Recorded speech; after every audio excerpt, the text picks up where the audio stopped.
Today we're here to think about what is the truth about a midlife crisis. My name is Lee Balcom and I'm the internet's leading marriage expert. I hear this question so frequently, what is a midlife crisis? So today we're going to talk about what it really is, not what we kind of pretend that it is or assume that it is.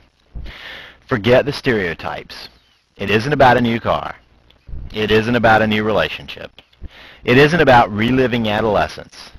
It's not some quest that people are on. A midlife crisis is for real, but it's none of those things that are stereotypes. And what those stereotypes are dysfunctional ways of trying to answer the real question of what's going on in a midlife crisis.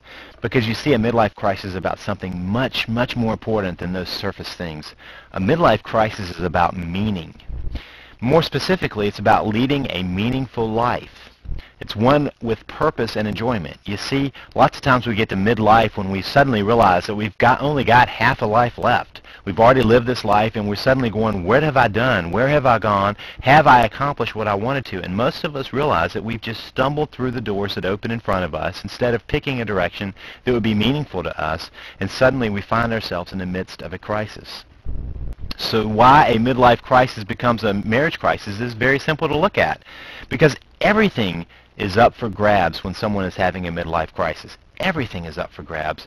And it's a very confusing time and a feeling because you're trying to figure out who you're going to be and what you want to be about. Equilibrium seems to be impossible to find, both for the person who's going through the crisis and for their spouse, because everything is turned upside down.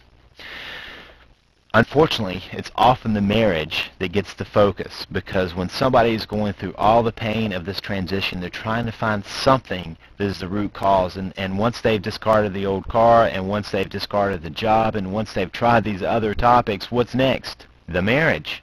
That's what's the constant. So they start thinking, maybe this isn't where I need to be. Unfortunately, they're incorrect about that too. So if you want to learn more about how to save your marriage, even if it's in the midst of a midlife marriage crisis, in fact, I have an audio that's available if you go now to www.savethemarriage.com. That's www.savethemarriage.com. You'll hear my audio about the dangers of a midlife marriage crisis and how to deal with them. That's www.savethemarriage.com.